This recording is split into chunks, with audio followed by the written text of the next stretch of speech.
Salut à tous et bienvenue sur Crypto LFDM. Aujourd'hui, je vous montre comment multiplier par 2 votre stacking et vous allez voir, c'est assez simple. Pour ça, on va utiliser ce qu'on appelle des boucles de liquidité. Vous allez comprendre ça, c'est tout de suite. Donc, qu'est-ce qu'une boucle de liquidité? Eh bien, c'est le fait de prêter et d'emprunter et de continuer comme ça jusqu'à ne plus avoir de fonds, jusqu'à ce que ça ne soit plus intéressant de le faire. Donc vous allez prêter d'un côté, emprunter, récupérer votre emprunt, prêter à nouveau et ainsi de suite, et c'est pour ça qu'on appelle ça une boucle. Vous allez voir, ça paraît compliqué comme ça, mais en réalité c'est assez simple. Une fois que vous avez mis en pratique, vous verrez, vous y arriverez sans problème. Donc on va faire une boucle de liquidité sur le ST Osmo ou le ST Atom qui sont des jetons liquides. Et l'avantage, c'est qu'on n'a pas besoin de sortir de la plateforme et qu'on pourra toucher les rewards tout simplement parce qu'un jeton liquide, c'est le token plus les intérêts liés à ce token.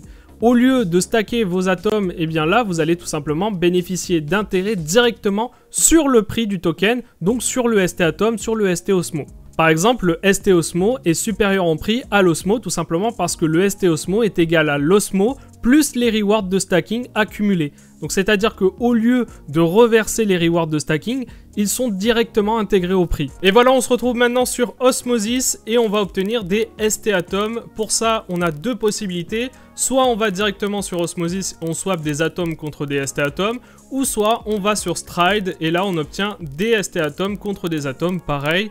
Mais regardez tout simplement là où c'est le plus intéressant pour vous. Sur Osmosis par exemple, pour 10 atomes, j'obtiens 9,33 ST Atom. Et rappelez-vous pourquoi, eh bien j'ai moins de ST Atom que d'atomes, c'est tout simplement parce que le ST Atom comprend le prix de l'atome, plus derrière les rewards cumulés, donc les APR cumulés.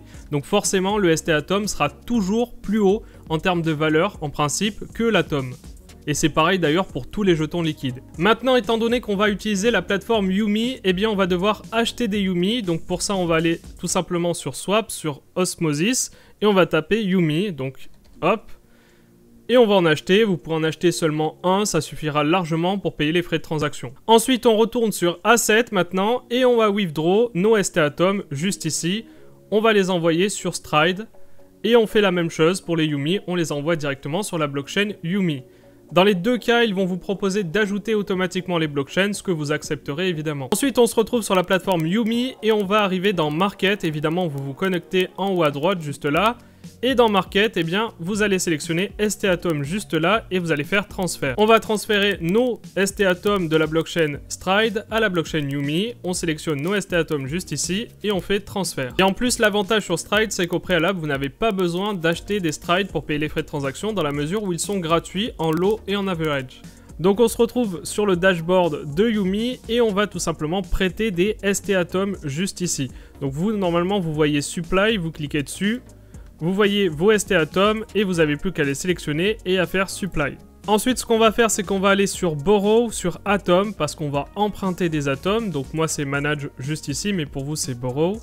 Vous cliquez dessus et vous allez faire Borrow et vous allez mettre la totalité que vous pouvez emprunter. Donc là, c'est 104 $. Et vous venez ainsi d'obtenir des atomes. Qu'est-ce qu'on va faire maintenant? Eh bien, on va transférer les atomes sur la blockchain Cosmos, qu'on va ensuite transférer sur la blockchain Osmosis, qu'on va échanger contre des ST Atom, qu'on va ensuite transférer sur la blockchain Stride et qu'on transférera enfin sur la blockchain Yume. Donc on va dans Market, on clique sur Atom juste ici, on fait transfert, on sélectionne la blockchain Yume vers la blockchain Cosmos, on sélectionne le nombre d'atomes, on fait transfert. Ensuite on va sur Osmosis et sur Osmosis on va chercher Atom et on va déposer des atomes, du coup qui passeront de la blockchain Cosmos Hub à la blockchain Osmosis. Maintenant on va aller dans Swap, juste là, et on va échanger nos atomes contre des ST Atom. On va withdraw nos ST Atom et on fait le chemin qu'on avait fait au tout départ.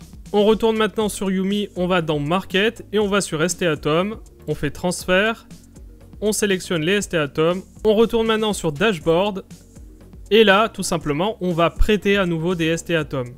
On va du coup dans Manage, juste là, et on va continuer cette boucle ainsi jusqu'à ce que ça soit dérisoire, que ça ne soit plus intéressant de le faire. Alors vous n'êtes pas obligé de le faire sur les ST Atom, vous pouvez aussi le faire sur le ST Osmo, c'est juste qu'à l'heure actuelle, les frais d'emprunt pour l'Osmo sont colossaux, on est à 25,12% et même si vous doublez votre bag, eh bien vous aurez quand même très peu d'APR au final. Ça vaut plus le coup de le faire sur Atom où les frais d'emprunt sont de 4,89% que sur Osmo à l'heure actuelle. Mais évidemment, tout ça, ça va varier en permanence. Donc parfois, c'est plus intéressant sur Osmo, parfois, c'est plus intéressant sur Atom. Ça va dépendre. Donc dans la logique, il faudrait toujours que vos pourcentages en reward de stacking soient toujours plus importants que vos net APY, voire beaucoup plus importants pour que ça soit vraiment intéressant. Donc vous avez compris le principe, vous prêtez, vous empruntez, vous prêtez, vous empruntez, jusqu'à ce que ça ne soit plus intéressant pour vous de le faire. Attention à ne pas aller trop loin non plus dans la boucle, tout simplement parce que après vous devez faire le chemin inverse. C'est-à-dire que dès lors que vous allez vouloir sortir, eh bien vous allez devoir faire le chemin inverse que vous avez fait là. Donc faites attention à ne pas aller trop loin non plus parce qu'après ça devient extrêmement long. Alors quels sont les risques de ces boucles de liquidité? Eh bien c'est simplement de se faire liquider. Car en effet vous allez faire un effet levier, donc un multiplicateur qui peut être dangereux dans le cas où par exemple la crypto comme le ST Osmo perd subitement de sa valeur. Si par exemple le ST Osmo subit un flash crash, eh bien malheureusement vous perdez la totalité de votre investissement ou du moins une grosse partie de votre investissement. Donc ce risque de liquidation, il est possible, il est peu probable, mais il reste possible. Ce que je viens de vous montrer peut être reproduit sur le ST Atom et sur tous les jetons liquides en général. Il n'y aura pas de souci, ça sera extrêmement simple sur la plupart des plateformes. Et si le concept de boucle de liquidité ou de liquid stacking n'est pas encore très clair, vous pouvez poser la question en commentaire, ou bien rejoindre notre Discord, ou bien encore mieux, eh bien vous pourrez nous rejoindre le dimanche soir à 21 h sur nos live Twitch. Voilà, j'espère que la vidéo vous aura plu. Si vous avez aimé, n'hésitez pas à nous mettre un like, à vous abonner, et on se retrouve pour de prochaines vidéos. Ciao!